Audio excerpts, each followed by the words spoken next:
Have you ever loved someone who pulls away the closer you get? The touch becomes distant, the words shorter, but your soul feels their love echoing beneath the silence. What if I told you that's not rejection, but love in disguise? Let's dive into the mystery of love, where silence speaks louder than words, where withdrawal may be the soul's cry for closeness, and where avoidance isn't the absence of love, but the fear of losing it. I remember years ago, I was in love with someone whose presence felt like home, and yet their behavior confused me. One moment they were deeply connected, the next completely distant. They didn't chase, they didn't cling, and when emotions grew intense, they pulled away. It would have been easy to label it indifference, but I knew better. I understood that what I was seeing was not the absence of love, but the overwhelming nature of it. They were terrified of what love would demand of their fragile hearts. I stayed still, not chasing, not retreating, and simply imagined them open, safe, and expressive. Eventually they melted. Not because I changed them, but because I lived in the end where their love was real and the walls had fallen. When someone with avoidant attachment loves you, they don't show it the way you expect. You must look for signs in the silences. Their love is often found in subtle consistencies, in the way they check in after they distance, or how they remember your smallest details. Their avoidance is not rejection, but self-protection. It is their version of trying not to be overwhelmed by what they feel. They love from afar before they dare step close. The biggest misunderstanding in relationships is believing emotional distance equals lack of care. Quite the opposite. The avoidant may seem cold, but that's not because their heart is frozen. It's because it's inflamed. Their emotional system is flooded. To protect themselves, they shut down to keep control. This is how love feels to someone who's afraid of engulfment, unsafe. It's not that they don't love you. It's that they don't yet know how to love without losing themselves. Most people think that avoidants don't want connection. In truth, they crave it deeply, but fear they are unworthy of it. They expect abandonment, so they abandon first. They won't say, I love you with words, but they'll show up when you least expect it. A soft act, a quiet gift, a moment of vulnerability quickly covered up by logic. These are love letters written in the language of withdrawal. Understanding avoidant attachment is the key to liberating yourself from confusion. Avoidants were likely taught that emotions lead to disappointment, so they suppress their needs and distance becomes their safe zone. But the moment they love you, their structure collapses. They become torn between the need for closeness and their programming to avoid it. Compassion, not pressure, is the door that opens them. Often those with anxious attachment fall for avoidance. Why? Because each represents the other's wound. The anxious seeks validation, the avoidant runs from engulfment. But together, if they awaken, they can heal each other. When the anxious learns to be still and the avoidant learns to stay, a sacred dance begins where love is no longer fear-driven, but soul-anchored. Avoidants rarely speak about love. They do love through actions that often go unnoticed. They fix the cabinet door, they check if you got home safe, they stay silent when you're in pain because they don't know how to say, I'm here. These acts, quiet and uncelebrated, are declarations. Not because they are shy, but because they are terrified their love won't be enough. The most dangerous lie is believing that love must always be loud. Avoidants love you from a spiritual distance before they dare come closer. And in that space, they are watching, evaluating, questioning whether they're safe. If you react to the silence with accusations, the wall thickens. But if you stay rooted in knowing, if you hold the end in mind, that they love you, their soul will feel it and return. Mel Robbins often says, confidence is a decision. For avoidance, love is the same. They won't feel ready, but love isn't about readiness, it's about presence. The avoidant who stays despite fear is showing more love than words ever could. Their decision to remain, even in discomfort, is their love song. Learn to hear it. When someone with avoidant attachment appears distant, cold, or emotionally unavailable, the common belief is that they are simply not interested. But that is not the truth when seen through the higher lens of awareness. What appears as disinterest is often the only language of love they know how to speak.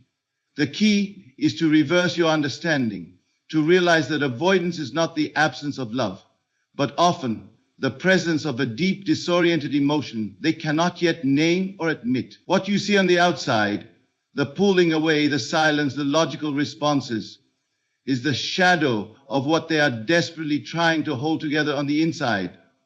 The one who withdraws is not immune to feeling. They are flooded by it. And this flooding causes them to shut down, not out of indifference, but out of protection. The world teaches us to look for affection in visible displays, words, affection, consistency. But these are the expressions of someone secure in love, someone trained to give and receive connection freely. The avoidant is not unloving, they are simply untrained. Their silence is not rejection, it is their strategy for safety. They fear that if they let you too close, you will discover a part of them they haven't made peace with yet. And so they retreat not from you, but from their own vulnerability. They love in silence because they were never taught that love could be safe. I have often taught that imagination creates reality, but few understand that this applies not just to things or wealth or success. It applies to people too. The avoidant you see is not the whole truth of who they are. If you respond to their avoidance with fear, accusation, or anxiety, you reinforce the very thing they are afraid of. But if you look beyond it, if you imagine them as open, expressive, and emotionally connected, you begin to change the energetic relationship, not by forcing them to be different, but by assuming a new reality where their love is clear. What you assume to be true of another is reflected back to you, not because they change, but because your state of being calls forth a new version of them. In relationships, we must learn to read the invisible. A person with avoidant attachment will not say, I miss you, but they will linger in your presence. They will not declare, I love you, but they will remember what you said weeks ago. Their affection comes not in speech, but in subtle patterns. Unspoken gestures, careful distance, quiet acts of care. And unless you are trained to see with feeling, you will miss their love completely. You will walk away thinking you were unloved, when in truth you were deeply cherished by someone who didn't know how to show it in the ways you understood. Most people fail in love because they judge others based on their own language of affection. But the avoidant speaks a different dialect. Where the secure says, come closer, the avoidant says, wait, can I trust this?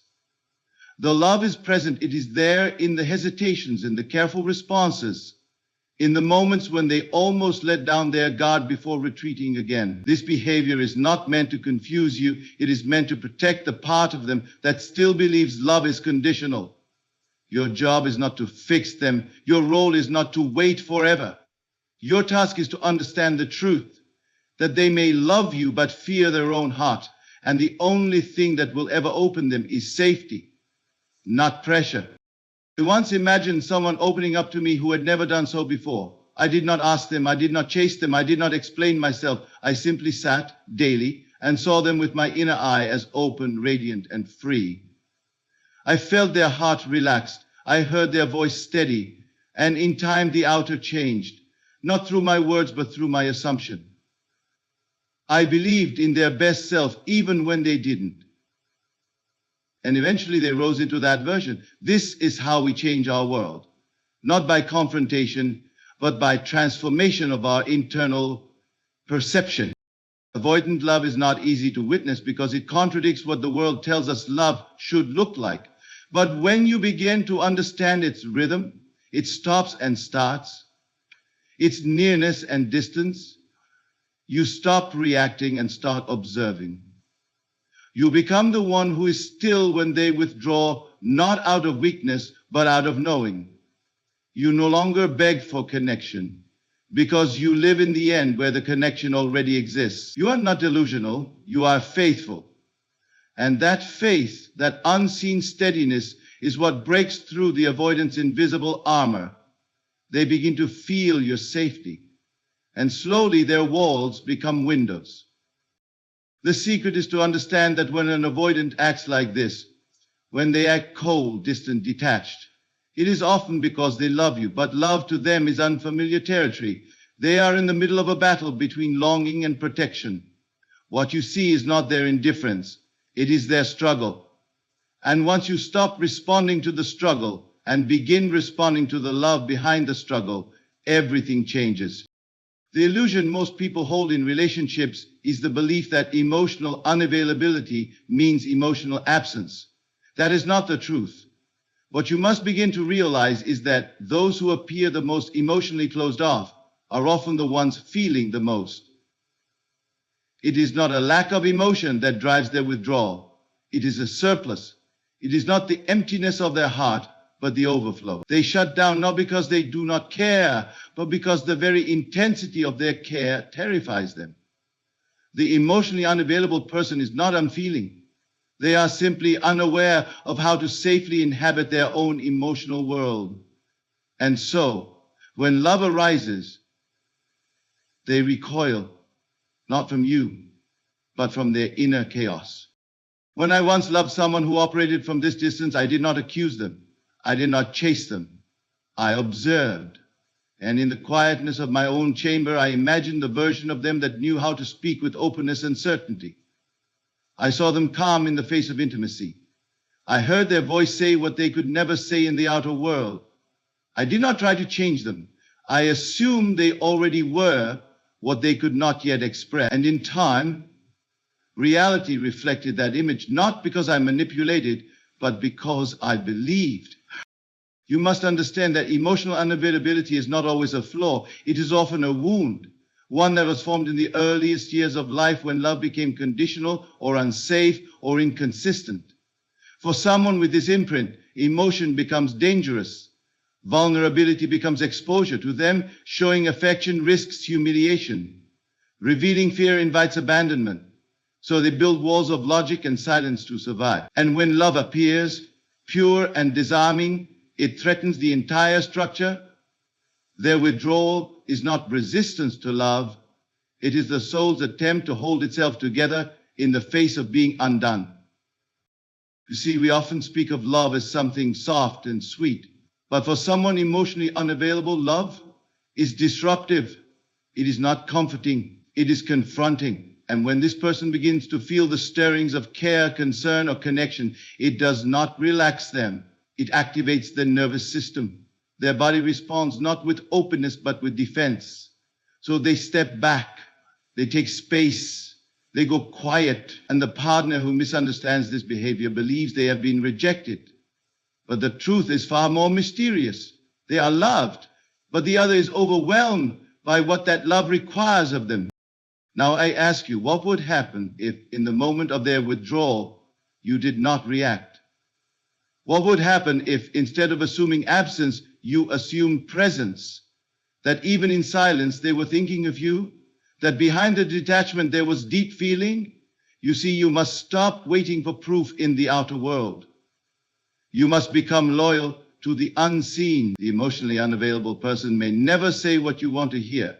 But if you feel from the end, if you live in the knowing that they care, they will begin to shift, not because you demanded change, but because you held the reality of their highest self long enough for it to emerge.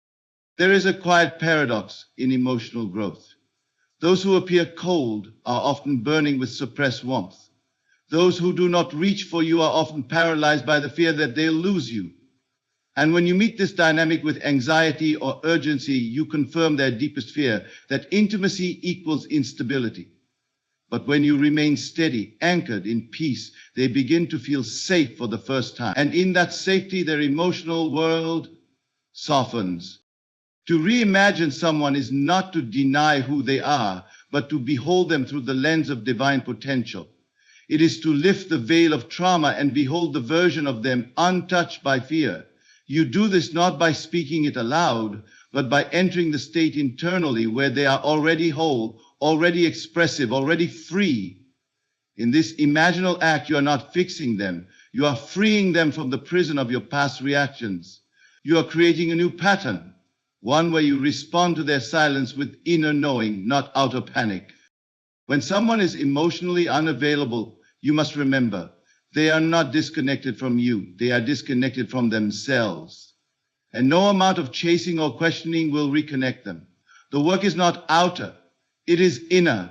To love them is not to seek validation, but to hold unwavering belief in their capacity to awaken. And when you do this consistently, without expectation, without demand, they will feel it. For the unseen world is always more real than the seen. The one who feels emotionally unavailable will begin to mirror your assumption. They will reach when they once retreated. They will speak when they once silenced. They will love when they once hid. All of this begins with a single act, refusing to believe in appearances, refusing to let outer behavior define your inner conviction. The one who appears emotionally detached is often the one who longs most to be known. And when you, without needing to be convinced, imagine that they love you, that they are capable, that they are becoming, then your world changes, not through force, but through faith. The mind in its innocence often believes that avoidance is an insult, that distance is dismissal, that when someone does not return our calls, our affection, our longing, there is no love present. But that is not so. For there is a deeper law at work in the heart of the one who avoids, a silent script playing behind the scenes of their behavior. And when you understand that, you stop judging the act and start perceiving the intention. An avoidant, when truly in love, does not pursue in the way most do. They retreat. They pause. They hold their breath, not to manipulate you, but to regulate themselves. They are not rejecting you. They are rejecting the overwhelming nature of their own desire. You must understand the psychic mechanism at play. When someone fears being hurt, they preempt the hurt by appearing to care less. They don't do this consciously. It is a survival pattern, formed when they loved once and lost, trusted once and were betrayed, opened once and were shamed. So now, when their soul begins to stir with feelings of closeness, the mind pulls away. The hand that longs to reach also trembles to withdraw. The one who avoids love is not doing so because they lack it, but because they feel too much of it and don't know how to manage the tidal wave it brings. I remember once meeting someone who fascinated me with their stillness. They were kind, reserved, thoughtful, but always just a little out of reach. When I moved closer, they became quiet. When I became vulnerable, they changed the subject. But something within me refused to accept that this meant indifference. I didn't buy the mask. I felt the warmth behind the wall. And instead of confronting them, I went within and began to imagine them. I heard their voice in my inner ear, saying what they could not say out loud. I saw their body at ease in my presence. I watched within as they embraced the very thing they were afraid of. And in time, their outer world conformed, not because they were pressured, but because they were imagined anew. What you must realize is that people do not only act from love, they often act from fear. And when fear overrides love, the behavior becomes contradictory. The avoidant does not say, "I love you," because saying it would demand the next step, intimacy, vulnerability, surrender. And so they disguise their longing in detachment. They express affection through ambiguity. They leave just enough presence to stay in your orbit, but never fully step into your atmosphere. This is not a game. It is a wound acting as a compass, steering them away from pain. But what they do not know is that they are also steering away from the very thing their soul craves most. You, however, must become different. You must stop interpreting their actions through the lens of lack and begin reading the symphony beneath their silence. Their absence is not always absence. It is often the echo of presence too strong to admit. Their inconsistency is not always confusion. It is the dance of someone stepping forward, then back, hoping you won't leave, hoping you will stay, hoping they will be safe enough to try again. And your power is not in chasing, not in fixing, not in demanding, but in assuming. You must assume that even in their retreat, they are tethered to you by something deeper than logic. You must walk in the reality that they love you, even if they do not yet know how to say it. This world reflects our assumptions, not just about ourselves, but about others. When you assume someone is incapable of love, you trap them in your image of them. But when you assume that beneath their avoidance is a heart ready to heal, to open, to risk, it is your belief that calls them forward. The avoidant who loves you is not defiant. They are disoriented. They are swimming in waters they were taught to avoid. They want to reach for you, but they don't yet trust the bridge between hearts. And when you become the one who trusts, for both of you, you create the safety they were never given. What changes the avoidant is not logic, not reason, not confrontation. What changes them is the silent knowing that they are already loved and accepted in their most guarded state. When you stop needing their love to look a certain way, you allow it to be seen in the way they can give it. And slowly, through the rhythm of your steady presence, their fear becomes curiosity, their caution becomes courage, their silence becomes confession. And it all begins the moment you realize that their pulling away is not because they don't feel, it is because they feel too deeply to remain composed. The one who avoids is not indifferent, they are fluttered. The one who pulls away is not finished, they are just trying to find the courage to stay. And if you can see them not as they act, but as they truly are, you give them the mirror that heals. For no one avoids love unless they've been taught it is dangerous. And no one transforms unless someone believes in the version of them they have not yet become. Attachment theory, when understood not merely as a psychological model, but as a spiritual blueprint, reveals something astonishing about human connection. What we call patterns in relationships are not just habits, they are inherited responses to love and threat. When someone functions with an avoidant attachment style, they are not resisting love, they are repeating the only way they've ever known how to protect themselves within it. And if you desire to truly love such a person, you must understand that their behavior is not personal. It is ancestral, it is ancient, it is their nervous system's reaction to closeness. They do not avoid you, they avoid what you symbolize. Intimacy, trust, and the risk of being truly seen. There is an unseen contract written in the hearts of avoidance. It was formed long before you appeared. It says, I will stay safe by staying separate. And this agreement is honored not because they do not long to break it, but because they were never taught they could survive if they did. Every moment of emotional closeness touches a raw nerve. Every act of vulnerability tests their inner alarm. So they back away, not out of pride, not out of cruelty, but out of memory, often unconscious, of times when loving deeply brought pain. That pain becomes encoded in the body, not just as emotion, but as instruction. Get close and you'll get hurt. Speak your heart and it will be dismissed. Trust someone and they will betray it.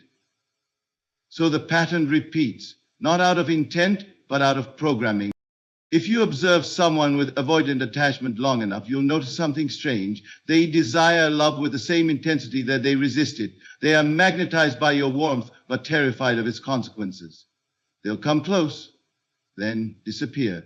They'll share something intimate, then change the subject. It is not inconsistency. It is protection disguised as confusion. Their internal guidance system is not calibrated for love. It is calibrated for survival. But here is where the miracle begins. Your awareness of this can become the key to their transformation. You see, when you respond to their withdrawal with understanding rather than anxiety, you send a new message to their nervous system. It's safe now. When you don't panic at their silence, when you don't chase their distance, when you assume the reality of their love instead of begging for proof, something in them relaxes. You do not heal them by force. You heal them by being the first person in their life who doesn't punish their pattern. When they retreat and you remain calm, you tell their subconscious, this closeness won't harm you. You become the mirror that reflects their best self, the one that trusts, connects, and loves with ease, even when they don't yet believe it's possible. But this mirror must be clean. You cannot carry projections, fears, or insecurities into this reflection. If you assume they are incapable, they will reflect incapacity. If you assume they are selfish, they will reflect defense. But if you assume they are simply scared yet still full of love, that version of them will begin to emerge. Not because you coaxed it out, but because you made it real in imagination before it ever appeared in the flesh. This is the true power of attachment awareness. Not to label, but to liberate. It is not your job to fix them. It is your role to stop participating in the illusion that they are broken. They are not broken. They are simply unpracticed, and what they need is not critique, but clarity. A clear and unwavering image of themselves as someone who can hold love, someone who does not run, someone who no longer believes connection is a threat. This is why your state of consciousness matters more than your words. You may say all the right things. You may assure them that they are safe. But if your inner state is chaotic, fearful, or resentful, they will feel it and withdraw further. What you must do is first become the state you wish to call forth in them. Be still, be secure, be the version of you who already knows the truth, that their attachment pattern is temporary, not permanent, that their fear is not who they are, is just a shadow, that beneath the mask is a soul that deeply desires to love and be loved. And that soul, when seen clearly, will rise. All human behavior is a response to an assumption, either yours or theirs. When you carry the assumption that someone can change, they begin to change. When you assume their heart is ready to open, it begins to crack open, not overnight, not without stumbles, but gradually, through the power of your persistent inner vision. That is what attachment theory becomes in the hands of the awakened. Not a model of dysfunction, but a map to resurrection, a path to bringing out the truest form of love in someone who once believed they were incapable of receiving it. So when you observe someone with avoidant tendencies pulling away, hold steady. Do not mirror their fear. Mirror their potential. Do not react from your wound. Respond from your vision. You are not here to diagnose their behavior. You are here to demonstrate a new possibility, one that begins not in therapy or conversation, but in the quiet chamber of your own assumption. That even in their withdrawal, they are making their way home to love. And that home is you. There is a magnetic pull that draws the anxious and the avoidant together, a force that transcends logic, that cannot be explained by surface-level reasoning. It is a dance of opposites, a dance between one who seeks closeness as a way of surviving and another who seeks distance as a way of staying safe. The anxious lover longs to merge, to be reassured, to feel seen. The avoidant partner craves space, autonomy, and silence in the face of intimacy. And yet, these two find themselves again and again in one another's orbit. Why? Because the soul is always drawn to its unfinished business. What you see as attraction is often a reflection of unconscious patterning, traumas echoing through time, reaching for resolution in the arms of another. The anxious attaches quickly, sensing danger in separation. The avoidant detaches quickly, sensing danger in closeness.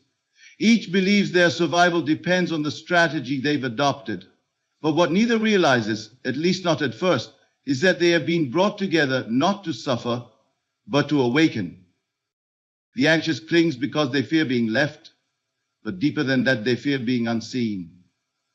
They believe love must be earned, secured, proven. Their nervous system is hypervigilant, interpreting delay as abandonment, distance as betrayal, and so they reach, overreach, and plead.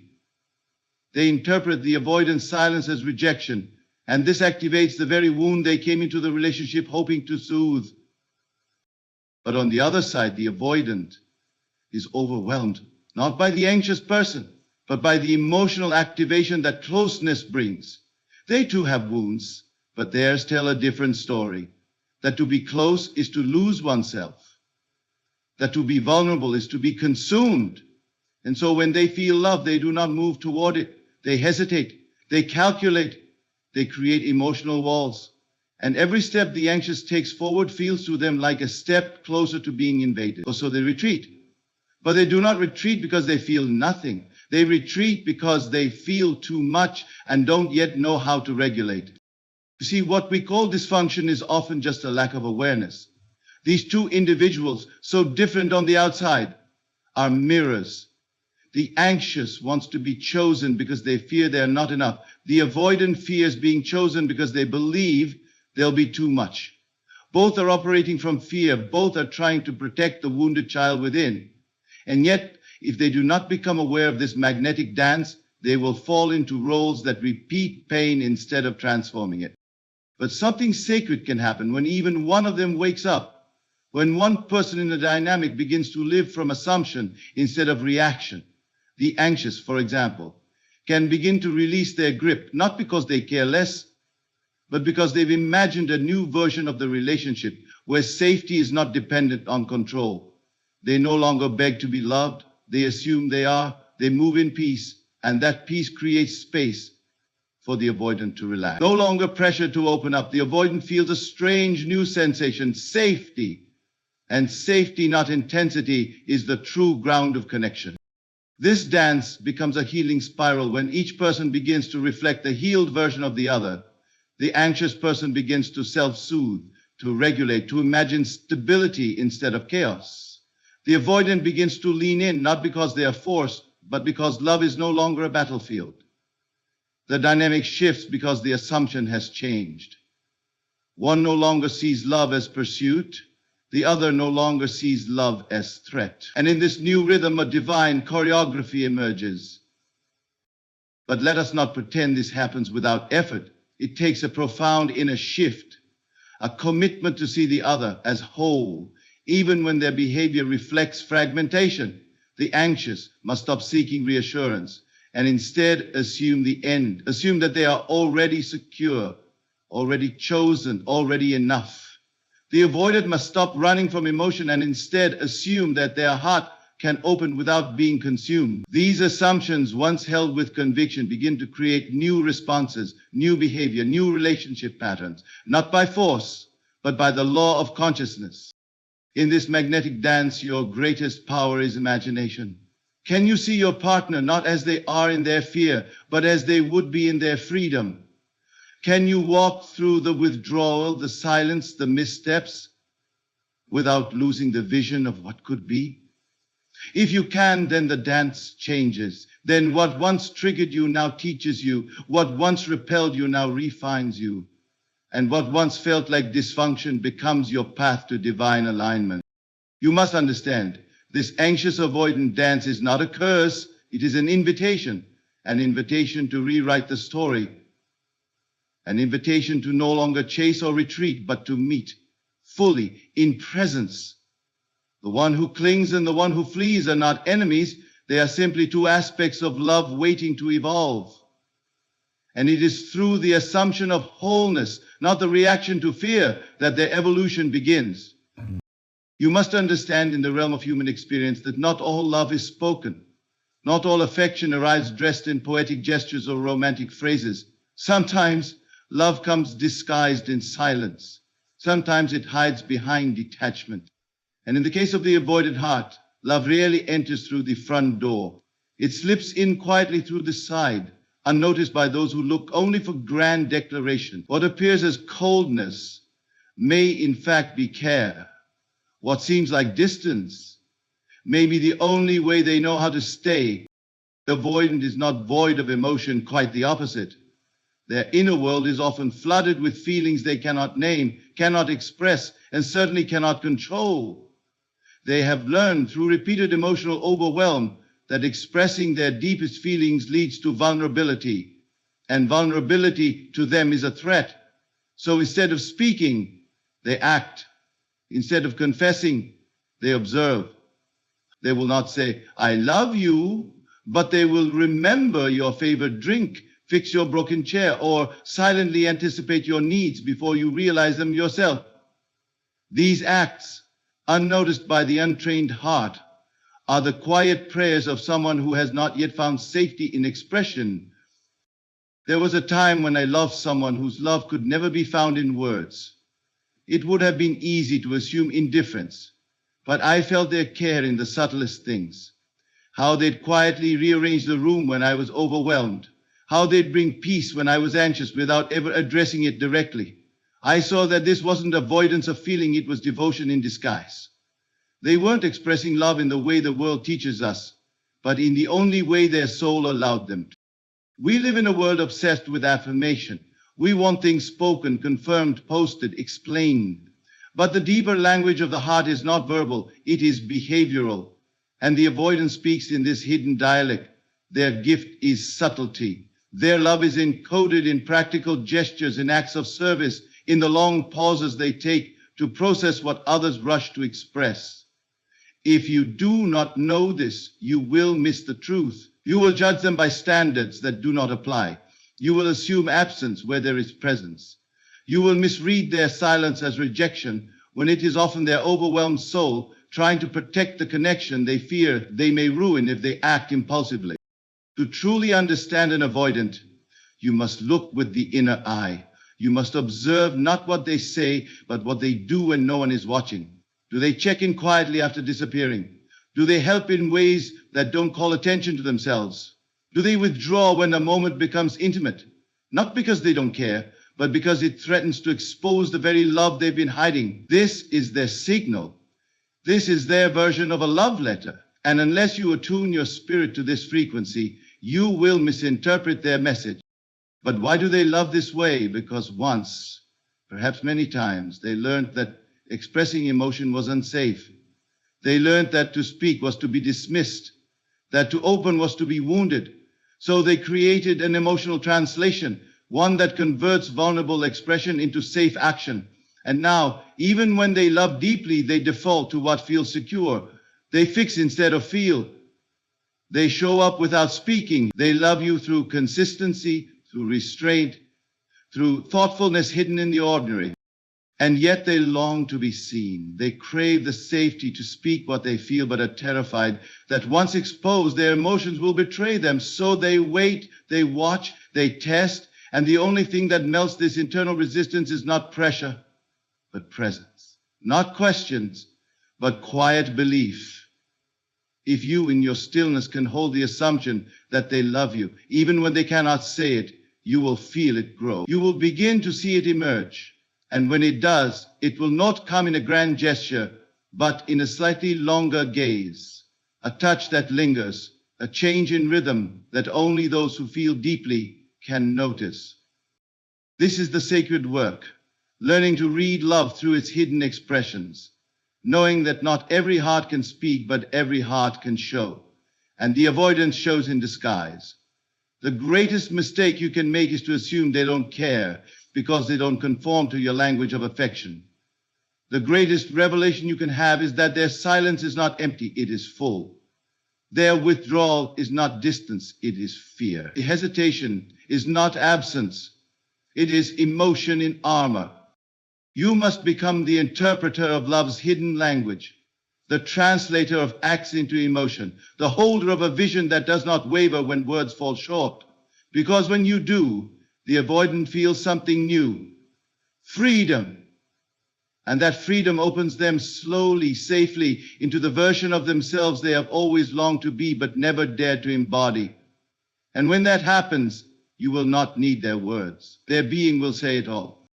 Most people believe that love must be loud to be real, that it must sing, declare, proclaim, and wrap itself around you with words and gestures so undeniable that even the mind cannot doubt. But love does not always behave in such ways.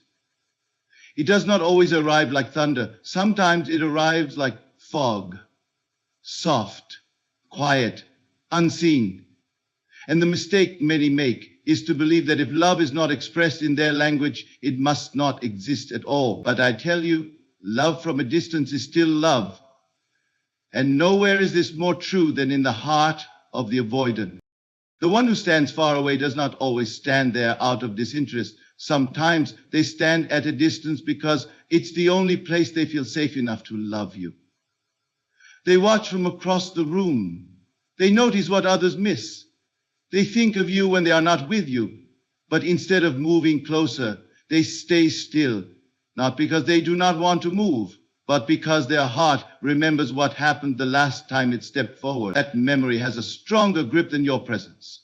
And until that memory is gently rewritten, they will remain where they are. To the untrained heart, distance feels like a closing door, but to the awakened mind, distance is often the space where love is being wrestled with. It is where the avoidant sorts through their feelings in silence, afraid that expression will overwhelm the delicate structure they've built to keep themselves emotionally intact. They love you, but their love must pass through layers of caution, patterns of defense, and walls that were not built to keep you out, but to keep pain from getting in again. The walls do not mean you are unwelcome. They mean the structure behind them has been wounded before. And so the avoidant loves you from the only place they trust, the perimeter. They love you in stolen glances, in short messages, in quiet presences that linger but never claim. They love you in service, not speech, in sacrifice, not sentiment. And because it doesn't come in the way you recognize, you may miss it altogether.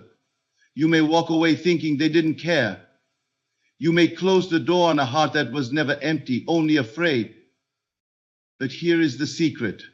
Love, even when restrained, emits a vibration. You can feel it if you are still. You can sense it if you are not seeking validation from form alone. When someone loves you from a distance, your task is not to chase them. It is to hold them in consciousness as already closed. You must imagine the end of the story, where the walls have dissolved, where the love is spoken, where the heart that once trembled now trusts. You do not wait for them to prove it, you see it within. You believe in the unseen, and slowly the vibration changes. I once knew someone who never said what they felt. They kept their love sealed tightly behind habits and distractions. But when they were alone, they would show up in ways only a heart could recognize, bringing me something they knew I needed, remembering something I'd forgotten. Never directly affectionate, but always silently attentive. I didn't need to ask if they cared. I felt it, not because of what they said, but because I chose to see beyond what was missing and instead hold the truth of what was present, even if hidden. That assumption changed everything. You see, love from a distance requires more faith than love that shouts. It asks you to believe in what is not yet spoken. It calls you to see what is veiled. It demands that you trust the energy behind the action, not just the action itself. And that kind of trust creates miracles. Because the avoidant, when met with such trust, begins to feel safe. And when safety is felt, expression becomes possible. The very distance that once seemed like detachment begins to shrink. Not because you chased, but because you believed. There is a sacred power in remaining still while another soul finds its way, not in waiting passively, but in actively assuming a reality where love flows freely, where closeness is not threatening, where the heart that once stood in shadows now walks in the light. This assumption is not wishful thinking. It is the unseen cause of all seen effects. And when held with consistency, it softens the most guarded heart. Love from a distance is still love, but it must be read with new eyes. It must be received through the feeling of inner knowing. The avoidant does not give love the way you expect, but they give it in the way they can. And when you meet them with compassion rather than complaint, with certainty rather than doubt, they begin to offer more. Not because you demanded it, but because your non-resistance became the invitation their soul had been waiting for. To love an avoidant is to love the unseen, to embrace what is not yet expressed, to trust that even in distance, the connection is real. And that trust, that unwavering internal knowing, becomes the bridge that leads them home. In a world obsessed with words, with evidence, with overt displays of affection, we often overlook the most powerful act of love. Staying. Not staying because it's easy, not staying because it's convenient, but staying despite the war that rages within. The avoidant who remains, who doesn't run when every part of them wants to retreat, who shows up even when it's uncomfortable, that is not weakness in disguise. That is love wearing the face of silent bravery. To understand this, you must first understand the inner world of the avoidant. Their nervous system is not built for closeness. Their internal wiring has been trained to equate intimacy with loss of self, affection with danger, and vulnerability with chaos. So, when they feel love, it doesn't come as warmth. It arrives like fire. It does not soothe. It burns through their old ideas of safety. Their body remembers every moment. When love meant pressure, when opening meant criticism, when staying meant losing their voice. So when they feel the stirrings of affection, their first instinct is not to embrace it, but to manage it, to minimize it, to silence it before it silences them. And yet there are moments when they do not run, when they sit with you in stillness, when they come back after pulling away, when they offer the simplest gesture of connection that for them took the strength of 1,000 inner battles to deliver. That moment, quiet and easily missed, is an act of profound courage, because for the avoidant, love is not natural. It is learned. It is risky. It is a conscious decision made not with emotion, but in defiance of fear. And when they make that decision, when they choose to stay, they are rewriting their internal script in real time. Mel Robbins once spoke of confidence not as a feeling, but as a decision, a commitment to act, despite fear. The same principle applies here. The avoidant who chooses to stay is not operating from comfort. They are acting from decision. They are choosing to challenge the very identity they were shaped by. Every time they lean in instead of pulling away. Every time they answer the phone instead of ghosting. Every time they listen instead of shutting down. They are saying something profound. I am willing to grow. This growth does not come with grand speeches. It does not arrive dressed in romance.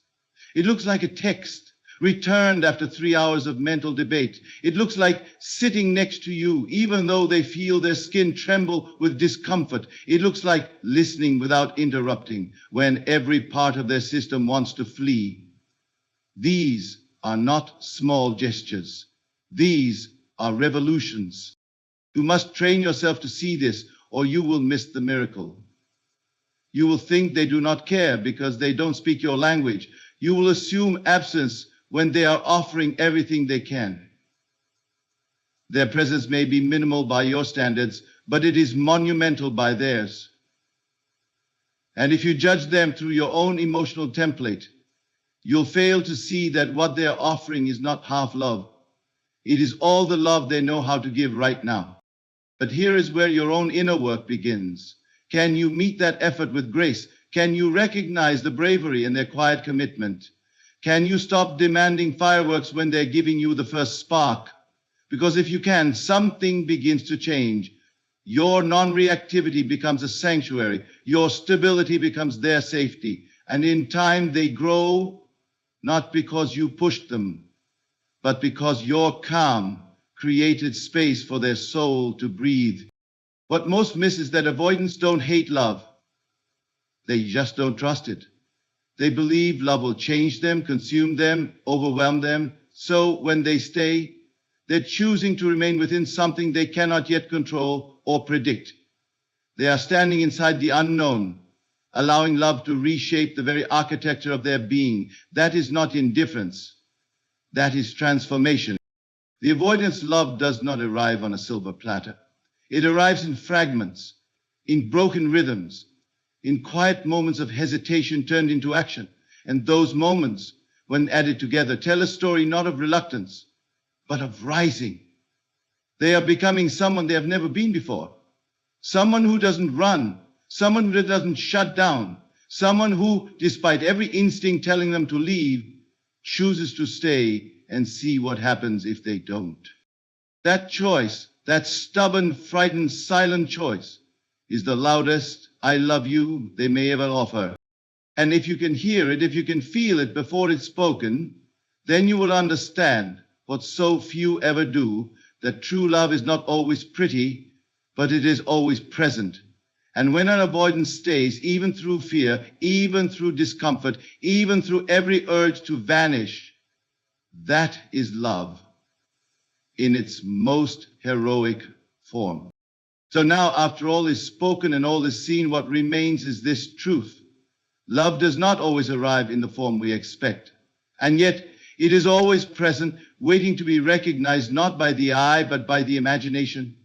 The avoidant who seems cold, who steps away, who falls silent, is not the absence of love, but the echo of love restrained.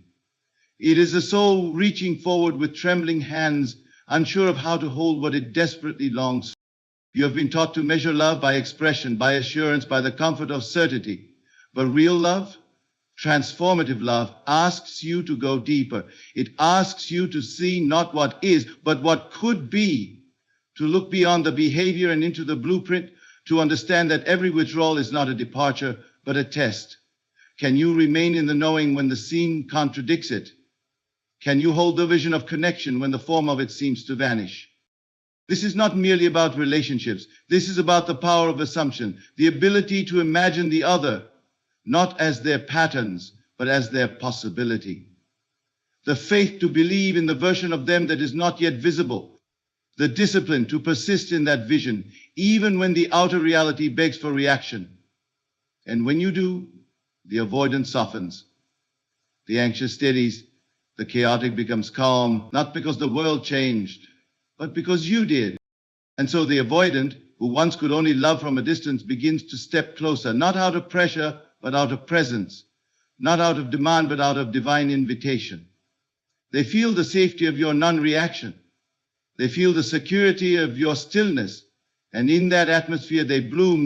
The great secret is this: love does not always come in words. Sometimes it comes in hesitations, in glances, in brief moments of staying when everything inside screams to leave.